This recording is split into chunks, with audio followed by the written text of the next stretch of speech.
Continuamos con el capítulo 4 a partir del verso 46 del Evangelio de Juan. Así que vimos que el Señor Jesús se manifestó y se reveló. Y esto es lo hermoso del pasaje con la samaritana. Apareció ante ella primero un judío, un varón judío, que en absoluto se habla con los samaritanos, y menos con una mujer. Ese mismo varón judío, en el mismo pasaje, pasó de ser un varón judío a ser un profeta, reconocido por la mujer, y tuvo una revelación mayor. Ya era un profeta. Y dentro del mismo pasaje, ese profeta fue reconocido por ella misma como el Cristo, porque Jesús se manifestó a ella como el Cristo. ¿Ven? La profundidad ya es un tercer nivel más alto. Pero ella llegó a un cuarto nivel, porque el mismo Señor Jesús, que se reveló como Mesías, le dijo: yo soy. Y ella recibió la revelación de que el Mesías es Dios. ¿Pueden ver los 4 niveles en ese mismo pasaje? A mí me impactó mucho cuando lo pude entender. Y continuamos ahora en el mismo capítulo 4 a partir del verso 46. Dice: vino pues Jesús otra vez a Caná de Galilea, donde había convertido el agua en vino. Y había en Capernaum un oficial del rey cuyo hijo estaba enfermo. Cuando oyó que Jesús había llegado de Judea a Galilea, vino y le rogó que descendiese y sanase a su hijo, porque estaba a punto de morir. Entonces Jesús le dijo: si no viereis señales y prodigios, no creeréis. El oficial del rey le dijo: Señor, desciende antes que mi hijo muera. Jesús le dijo: ve, tu hijo vive. Y el hombre creyó la palabra que Jesús le dijo y se fue. Cuando ya él descendía, sus siervos salieron a recibirle y le dieron nuevas diciendo: tu hijo vive. Entonces él les preguntó a qué hora había comenzado a estar mejor, y le dijeron: ayer a las 7 le dejó la fiebre. Y el padre entonces entendió que aquella era la hora en que Jesús le había dicho: tu hijo vive. Y creyó él con toda su casa. Esta segunda señal hizo Jesús cuando fue de Judea a Galilea. Ahí termina el capítulo 5. Vamos a reflexionar. ¿Nos puedes repetir, por favor, la palabra de hoy? Porque tiene todo que ver con este texto. Y qué hermoso es que así sea, ¿no? Cómo es Dios respaldando siempre su palabra. Fuerte. Yo soy Jehová, y quien necesite, clame. Hoy es el día de subir acá, no sea que se quede. Okay. Quien necesite, clame. Van a ver. Dice aquí que Jesús otra vez vino a Caná de Galilea, donde había convertido el agua en vino. Y había en Capernaum un oficial del rey cuyo hijo estaba enfermo. Cuando oyó que Jesús había llegado de Judea a Galilea, vino a él y le rogó que descendiese y sanase a su hijo que estaba a punto de morir. Bueno, la distancia que hay de Judea a Galilea son más de 100 kilómetros, como 150 aproximadamente. Aquí Jesús, dése cuenta que tuvo un encuentro a solas con un funcionario. Era un alto funcionario, no era solamente cualquier militar, era un oficial de alto rango, del rey mismo. Jesús le dijo: si no viereis señales y prodigios, no creeréis. Ahora me voy a detener un poquito aquí. Dice, nuevamente, usa la palabra señal. ¿Se acuerdan que es la palabra semeion? Semeion significa también prodigio, milagro. es una marca milagrosa, pero no deja de ser una señal. Y la señal apunta a algo o a alguien, no es un fin en sí mismo. Y sin embargo, recuerden que el Evangelio de Juan apunta a demostrar la divinidad de Jesús, que Jesús es Dios, y las señales que acreditarían que el Mesías era eso, el Mesías, el profeta con mayúsculas, el que había de venir, Jehová hecho hombre, es decir, la palabra, ¿recuerdan? La memra, el verbo, sería acreditado con estas señales. Los ciegos ven, los sordos oyen, los cojos quedan sanos, los leprosos quedan sanos, también limpios, los muertos resucitan, y a los pobres les es anunciado el Evangelio del Reino. Esas son las señales que acreditarían al Mesías.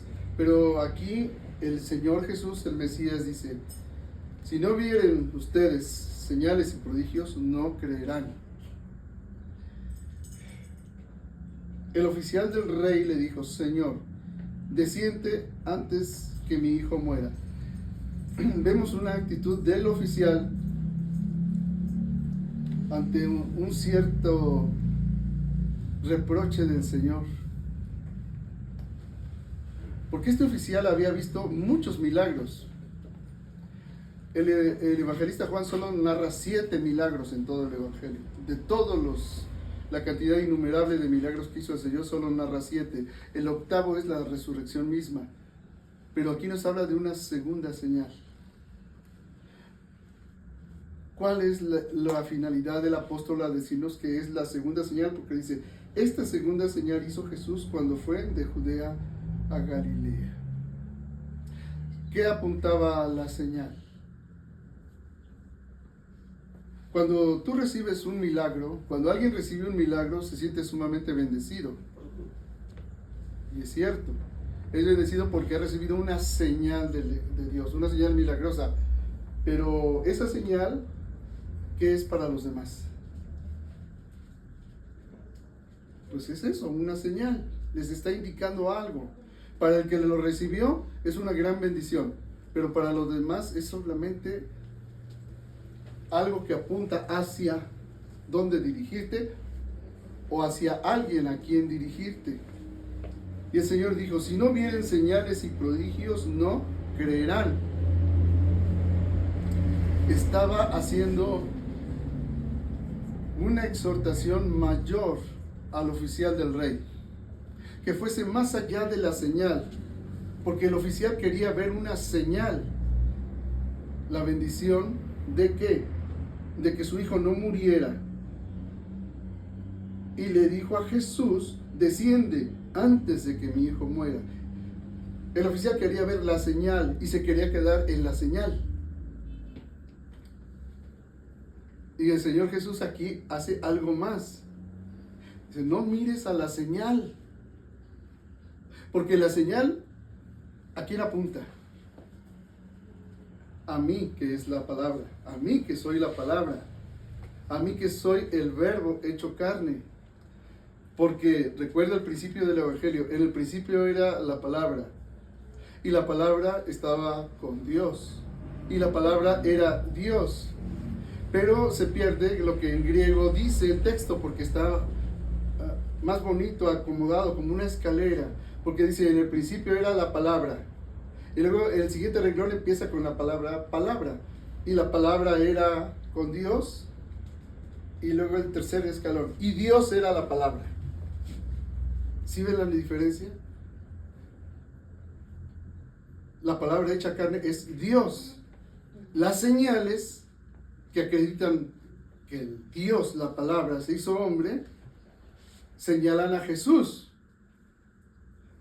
Pero el oficial, sabiendo que había hecho ya Jesús muchos milagros, muchas señales, le dice: desciende antes de que mi hijo muera. El oficial se quería quedar en la señal. ¿Y qué pasa cuando una persona muchas veces recibe un milagro? Ya se siente satisfecha porque recibió una señal. recibió la bendición que necesitaba. Oró por la sanidad de alguien que ama y Dios lo sanó. Pero el que recibió la sanidad, ¿qué hace? Muchas veces no le importa. Recibió ya la sanidad y ¿en dónde se queda? En la señal hecha. Recibí la sanidad, ya llegué, ya. Pero se quedó con la señal, no con quien apunta la señal. Aquí el Señor dice, si no vieren señales y prodigios, no creerán. Es decir, se quedan con la señal, no con quien apunta la señal, que soy yo.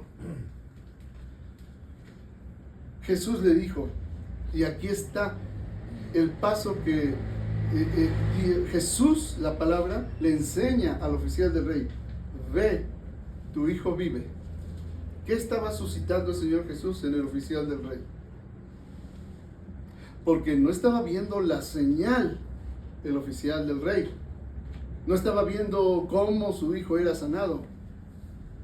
Jesús está apelando a la fe.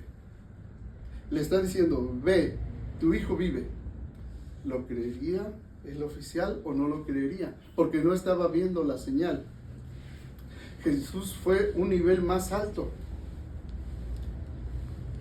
Estaba suscitando o invitándolo, más bien. Creer. ¿Creen que? En la palabra a quien apunta la señal.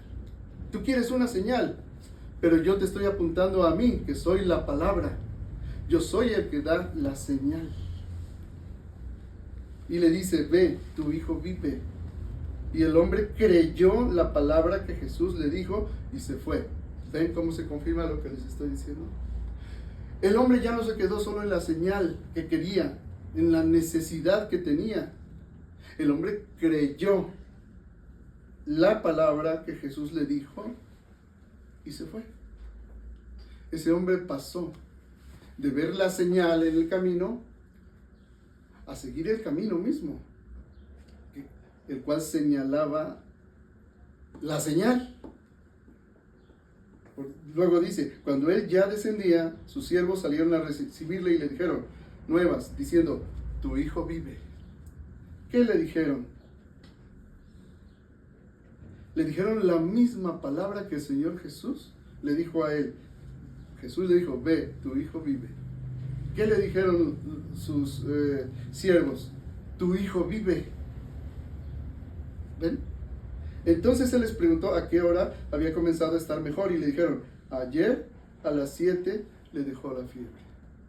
Ahora yo les señalaba la distancia que hay de donde estaba el oficial del rey a Galilea, son más de 100 kilómetros.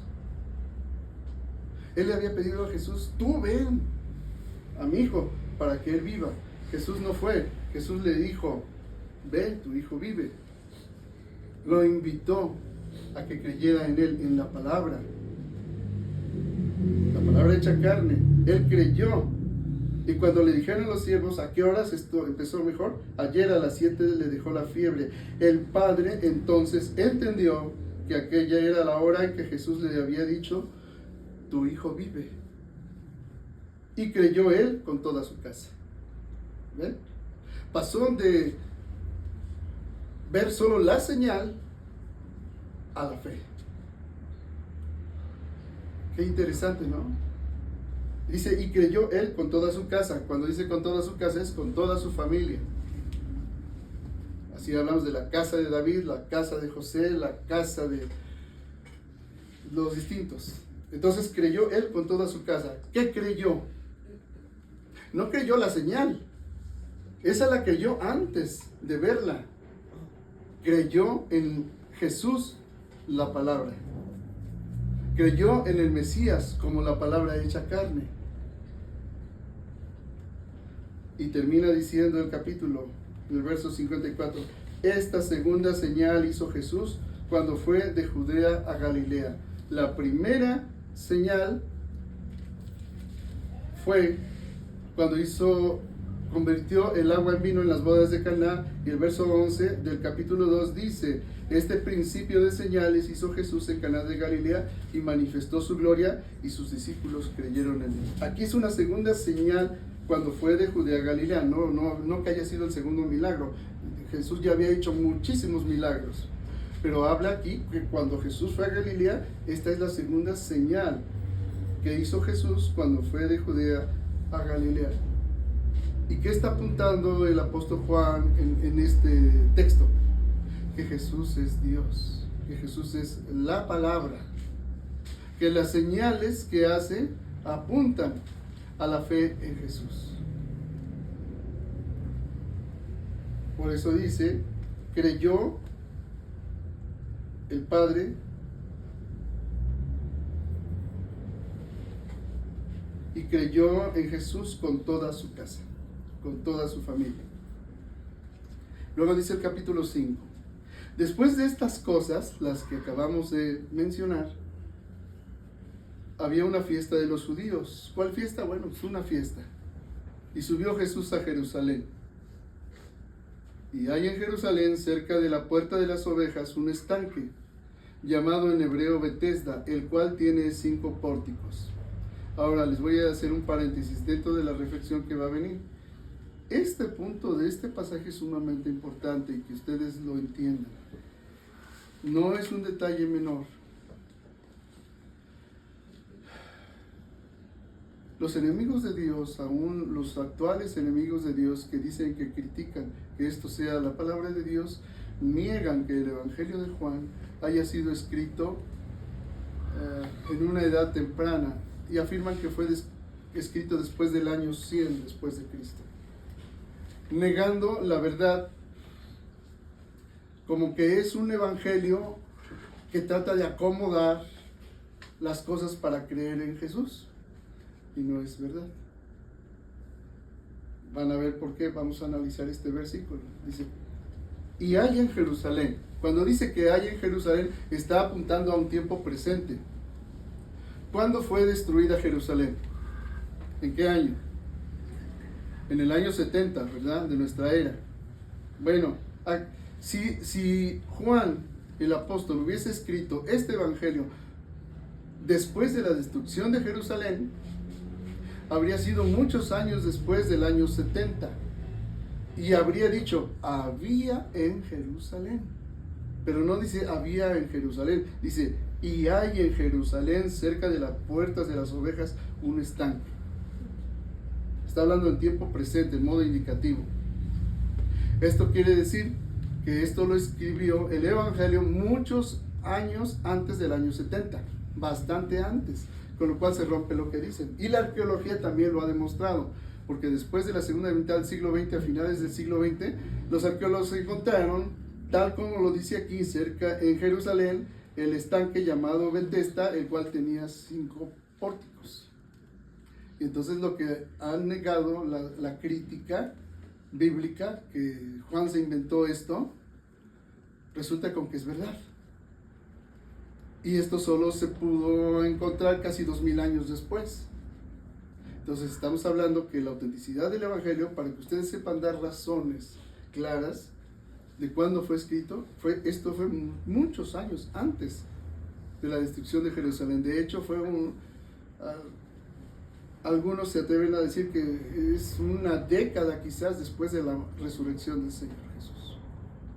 Entonces es importante este detalle, ¿sí? Bueno, ahora vamos a continuar. Los versos 3 y 4, la mayoría de las personas, de los estudiosos de la Biblia, entienden que es una glosa. ¿Qué es una glosa? Un escrito añadido al pie de página de la Biblia, ¿sí? Un añadido. Bueno, de todos modos, lo contienen el texto mayoritario. Y aunque sea un añadido, en nada resta importancia, porque la finalidad la vamos a ver ahorita. Bueno, dice esta glosa, dice: en estos yacía una multitud de enfermos, ciegos, cojos y paralíticos, que esperaban el movimiento del agua, porque un ángel descendía de tiempo en tiempo al estanque y agitaba el agua, y el que primero descendía al estanque después del movimiento del agua quedaba sano de cualquier enfermedad que tuviese. Ahora, ¿por qué les mencioné que es una glosa?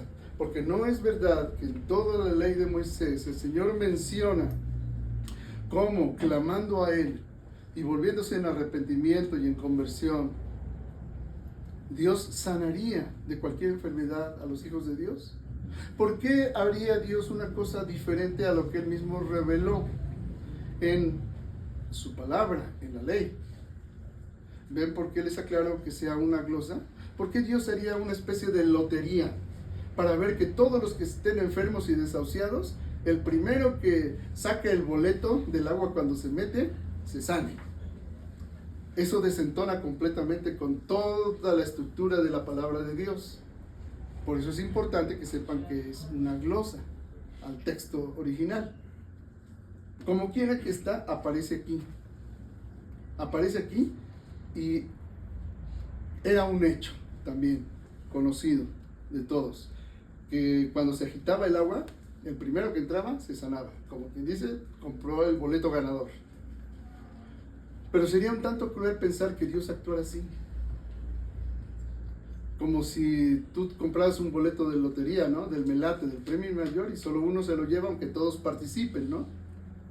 Sería un tanto cruel de parte de Dios cuando Él había revelado ya por la ley la manera en dirigirse a Él y que Él sanaría de todas sus enfermedades a todo aquel que a Él se acercase con arrepentimiento y conversión. ¿Sí? ¿Sí está claro? Bueno, entonces, si pasamos del verso 2 al verso 5, no se rompe el relato. Dicen, y hay en Jerusalén, cerca de la puerta de las ovejas, un estanque llamado en hebreo Betesda, el cual tiene 5 pórticos. Luego verso 5. Y había allí un hombre que hacía 38 años que estaba enfermo. ¿Ven cómo no se rompe la continuidad? Había allí un hombre que estaba enfermo. Cuando Jesús lo vio acostado y supo que llevaba ya mucho tiempo así, le dijo, ¿quieres ser sano? ¿Qué pregunta? ¿Cómo interpretarían ustedes esta pregunta? Si estás viendo que hay una multitud de enfermos en ese lugar y hay un hombre que es evidentemente a la vista de todos 38 años que está enfermo, ¿qué clase de pregunta es esta cuando dice, ¿quieres ser sano?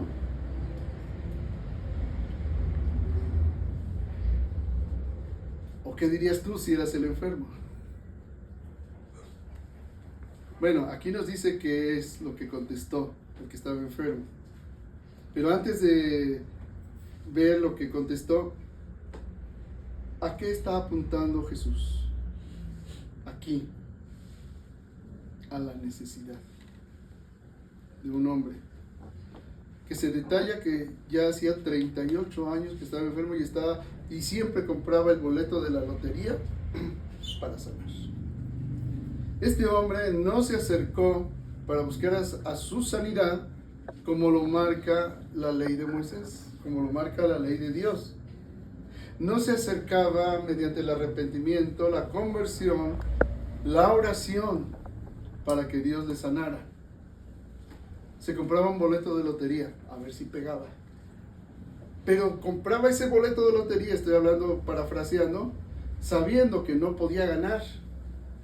Porque dice que hacía 38 años que estaba enfermo y acostado.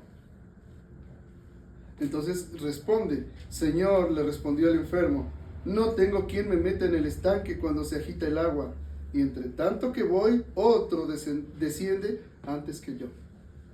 Así que como podía, yo creo que se arrastraba con las manos o de algún modo trataba de entrar al agua, pero no podía.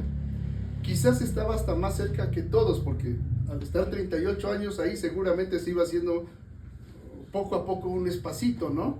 Más para ir avanzando, y a lo mejor estaba a la orilla, ya. Pero ese estanque, hermanos, tenía 30 metros de profundidad. Ese descubrimiento arqueológico que les digo, no era una piscina, era un estanque profundo, y quien se metiera allí, si no sabía nadar, pues se ahogaba y se iba hasta el fondo. Entonces imagínate a un enfermo en la orilla del estanque, 38 años, que no tiene quien lo meta. Seguramente se iba a ahogar, aunque tuviera el boleto ganador. Bueno, claro, él dice, si me gano el boleto, salgo. Pero no había quien lo ayudara. Tan enfermo estaba, ¿qué clase de enfermedad tendría? Que no puede. Pienso yo, por ejemplo, en la artritis reumática, que las personas no pueden, literalmente no pueden tener ni siquiera una sábana encima de ellos porque es completamente doloroso. Yo lo sé porque sé cómo es un enfermo de esa enfermedad. No pueden soportar ni siquiera una sábana ligera. Tienen que tenerla por encima así, nada más, porque no pueden. Y si se mueven es tremendamente doloroso. Pero yo me imagino que algo así tendría este hombre. Pero no tenía quien le metiera en el estanque. No podía hacerlo por sí mismo. Jesús apunta a su necesidad. ¿Quieres ser sano? Todos nosotros tenemos necesidades y hemos tenido necesidades. Y pedimos una señal a Dios, como ya lo vimos anteriormente. Pedimos una señal. Señor, sáname, sana a mi hijo, sana a mi papá, a mi mamá, a mi familiar. Oh Señor, tengo esta necesidad financiera tremendamente urgente y tú sabes que no es cualquier necesidad, es una necesidad verdadera, real. Y el Señor apunta a tu necesidad. ¿Cómo buscas solucionar esa necesidad? Muchos que se quieren comprar un boleto de lotería. Y cuando digo boleto de lotería no es necesariamente que compres un boleto de lotería. Tú vas a quien te ofrezca que te resuelva tu necesidad. Si es un brujo, con un brujo. Si es un poderoso potentado, con un poderoso potentado, porque el que a buen algo se arrima, buena sombra le cobija. Si es un médico, el mejor médico. Y si tienes los medios, quien te resuelva tu necesidad, pero nadie te la puede resolver. Y el Señor te dice, ¿quieres ser sano? Porque ya te había revelado la palabra misma cómo ser sano. Pero este hombre no estaba buscando conforme a la palabra. Estaba consumiendo su vida enteramente en buscar esa sanidad, pero fuera de lo que Dios había revelado. Y Dios le vuelve a apuntar. ¿Quieres ser sano? Y es lo mismo que Dios hace con cualquiera de nosotros. ¿Cuál es tu necesidad? Yo quiero ser rico. A lo mejor esa es tu necesidad. Otro dirá, yo quiero ser poderoso. A lo mejor esa es su necesidad. A lo mejor otro dice, pues pasarla bien a todo darle el tiempo de mi vida. Pues esa es su necesidad. Y no es tan enfermo además, por eso pasarla bien. Y para otros su necesidad puede ser tener todo lo que quiera. Pero nadie puede saciar tu necesidad, no la puedes tener, no la puedes alcanzar, como este hombre. Aquí se la pasó 38 años, hay quien se la pasan 38 años trabajando como burros, perdiendo la salud ganada para tener dinero y después pierden el poco tiempo de vida que les queda gastando el dinero ganado para recuperar la salud perdida. Y no hay ningún dinero que les pueda curar. Entonces pensemos, ¿cuál es tu necesidad? Porque hay un momento de la vida en el que Dios, que se reveló al mundo, que lo amó tanto, que envió a su Hijo único para que todo aquel que en Él crea no se pierda, mas tenga vida eterna, que Dios se revela a ti. Hay un momento de la vida en que Dios se va a revelar a ti y te va a preguntar, ¿quieres ser sano? ¿Y qué le vas a decir a Dios? Igual que Él, Señor, no tengo quien me meta en el estanque de la prosperidad, en el estanque del poder, en el estanque de la salud física, en el estanque de la salud emocional, en el estanque de la salud psicológica, en el estanque de la salud espiritual. No tengo quien. Ya fui a todas las religiones y no encuentro. Ya fui a todos los psicólogos y psiquiatras y no encuentro. Ya fui a todos los médicos y no encuentra. Ya fui, no tengo quien me meta en esta solución. El estanque representa la solución. No tengo quien me meta cuando se agita el agua. Y entre tanto que yo voy, otro desciende antes que yo. Esto es verdad en la vida de todos nosotros. Pero hay un Dios que te ama y que en algún momento te va a decir, ¿quieres ser sano? Y no estoy hablando de manera figurada, porque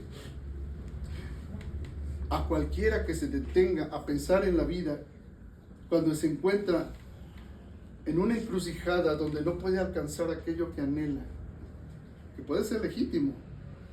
¿Es legítimo que este enfermo buscara la sanidad, sí o no? Sí.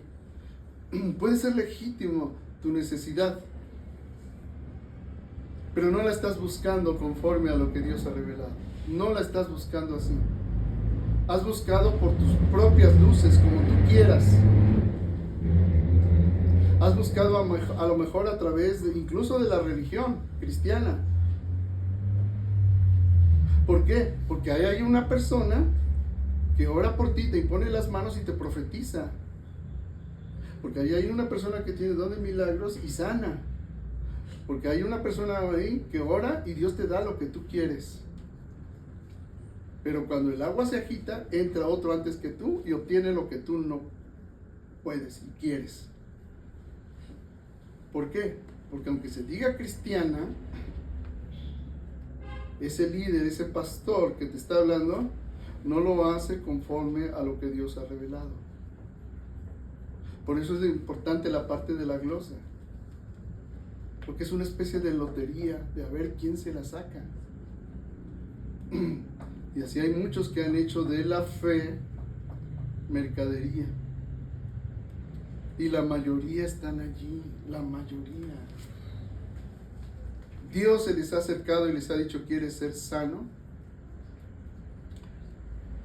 Y han rechazado la sanidad de Jesús y se han querido quedar a la orilla del estanque esperando a ver cuándo se mueve el agua.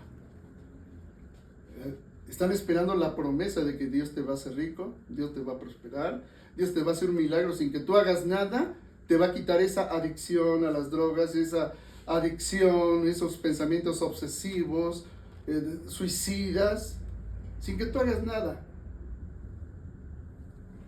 Cuando se agita el agua de lo que va a ser el líder religioso por ti, tu necesidad va a ser solucionada y puedes seguir haciendo lo que te da la gana.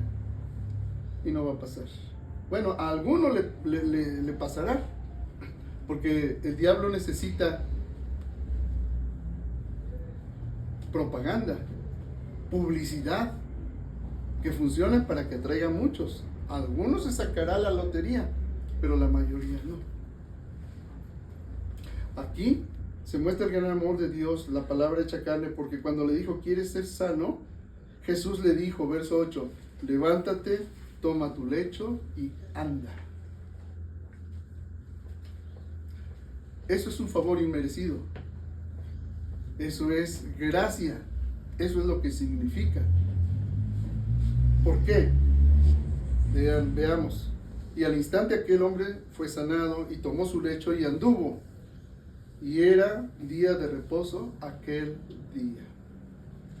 Es decir, conforme a la misma ley que Dios había revelado, no se podía hacer ningún trabajo en ese día. Los rabinos discutían aún si era trabajo para las mujeres. Bueno, hoy en día, si ponerse una peluca es trabajo. Esto es real, no es cuento. Hoy en día sí lo consideran. Entonces los judíos dijeron a aquel que había sido sanado, es día de reposo, no te es lícito llevar tu lecho.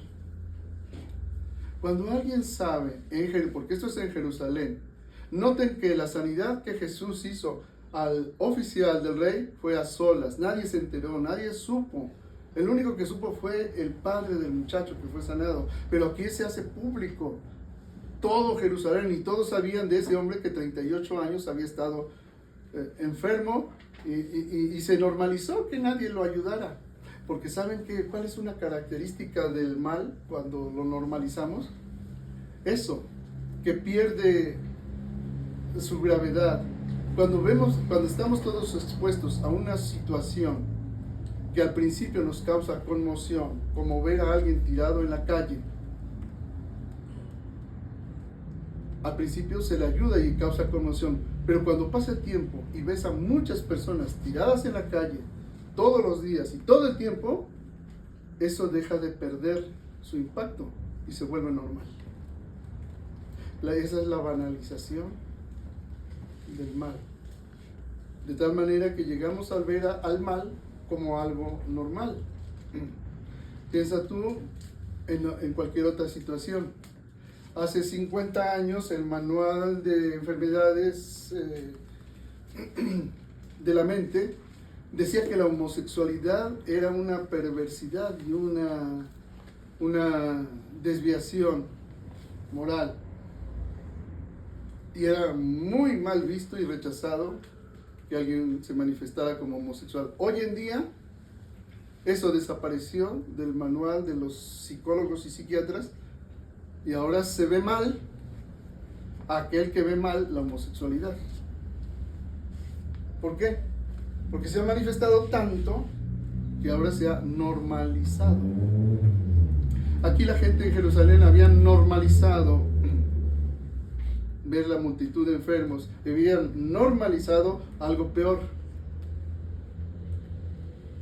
¿Qué es lo que normalizaron? Peor. Anular la palabra de Dios. Porque en el día de reposo, aún el Señor Jesús lo dijo, ¿quién si su bestia de carga, su burrito, se cae al pozo, aunque sea sábado, no va y lo saca?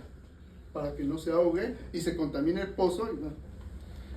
¿Quién en día sábado, si su hijo cumple 8 días de nacido, no lo circuncida para que sea parte del pueblo del pacto, aun violando la ley de Moisés?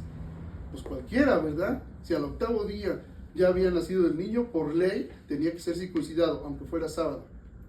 Entonces, si vieron a un hombre que 38 años había estado enfermo, ¿cuál habría sido la actitud correcta de verlo sanado en día sábado? Mínimamente sorprenderse. De buena manera alegrarse. Pero no hicieron ninguna cosa ni la otra. Le dijeron, es día de reposo, no te es lícito llevar tu lecho. El mal normalizado. ¿Sí me explico?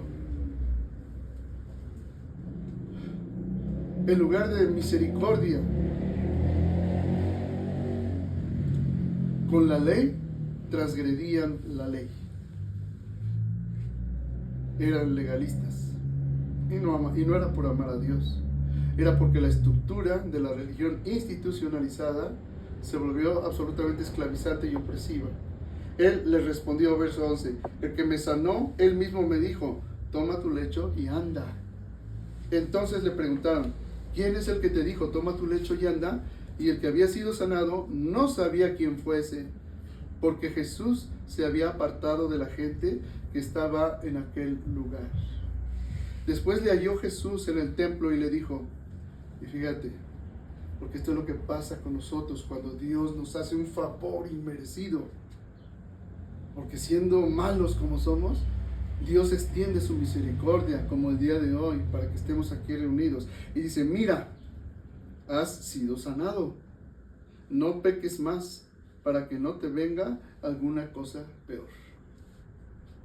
Nos vuelve a enseñar la misma palabra de Dios. Que el mal que nos sucede es a causa de algo que la revelación de Dios, no yo, le llama pecado. Llegamos a estar necesitados. Muchas veces, no necesariamente porque nosotros hayamos pecado, sino porque todas nuestras circunstancias alrededor son la suma de los pecados de otros. Y nosotros padecemos el mal del pecado de otros. Si tu padre pecó teniendo vicios y malgastando su patrimonio, y tú no tienes nada como hijo que heredar, entonces, ¿quién pecó? ¿Tú o tus padres? Tus padres, pero tú pagaste el pecado de tus padres. Si tenemos una sociedad oprimida que no permite que nuestra nación sea una nación de ciencia, de tecnología, de, como le llaman, de primer mundo, ¿quién pecó? ¿Es porque queremos ser así y estar siempre en el tercer mundo? No. Hay un diseño de un sistema político, económico, social, religioso, que quiere que la sociedad esté así, y pagamos la consecuencia del pecado social que otros hacen sobre nosotros.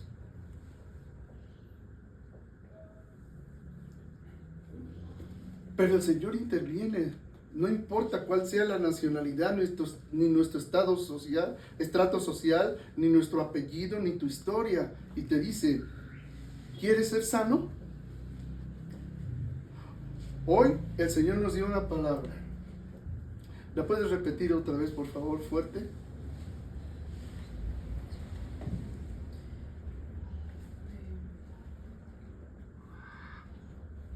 Yo soy Jehová, y quien necesite, clame. Yo soy Jehová, y quien necesite, clame.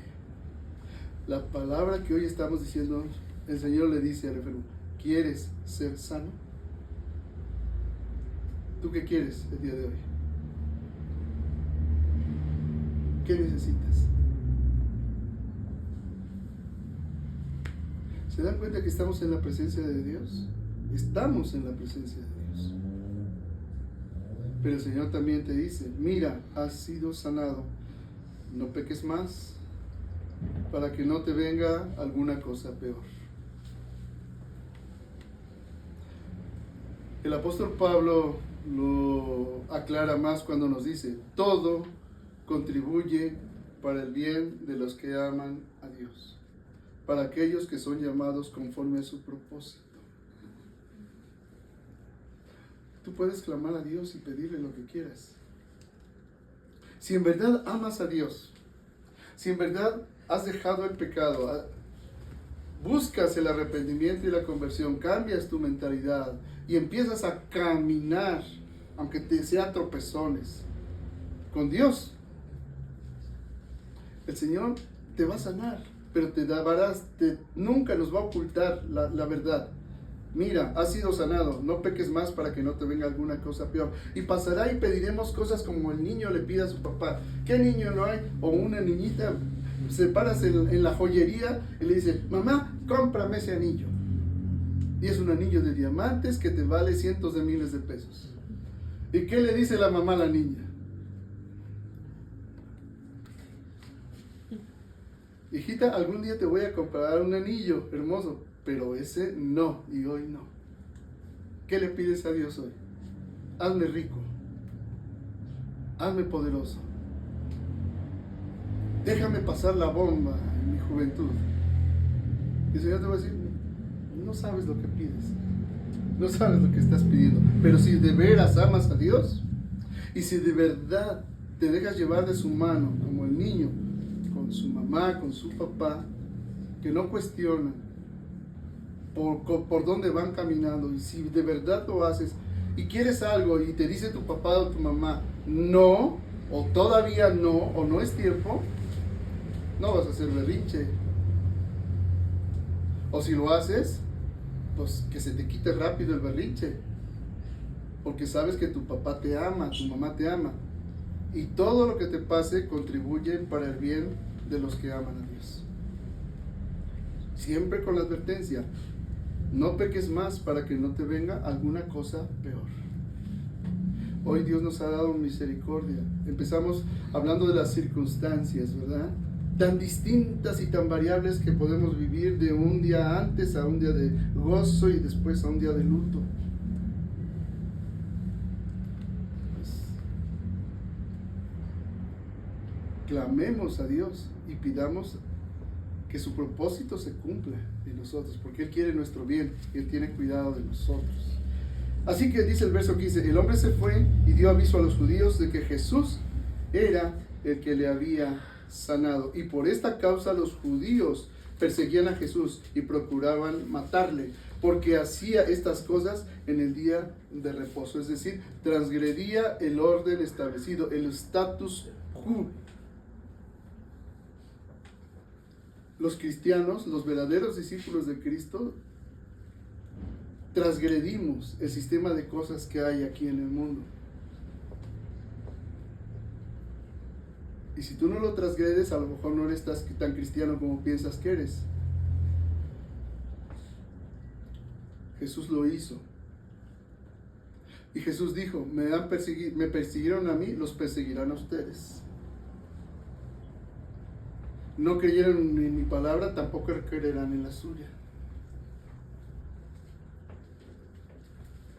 ¿Se va entendiendo, hermanos? Jesús le respondió, mi Padre hasta ahora trabaja y yo trabajo. Bueno, podemos cambiarla por la palabra labora. Mi Padre hasta ahora labora y yo también laboro. Por esto los judíos aún más procuraban matarle, porque no solo quebrantaba el día de reposo, sino que también decía que Dios era su propio Padre, haciéndose igual a Dios. El Señor hizo una segunda señal. La primera señal, las bodas de Caná. La segunda señal, sanó al hijo del oficial del rey. Y aquí, de manera pública, sana a un hombre que todo Jerusalén le conocía.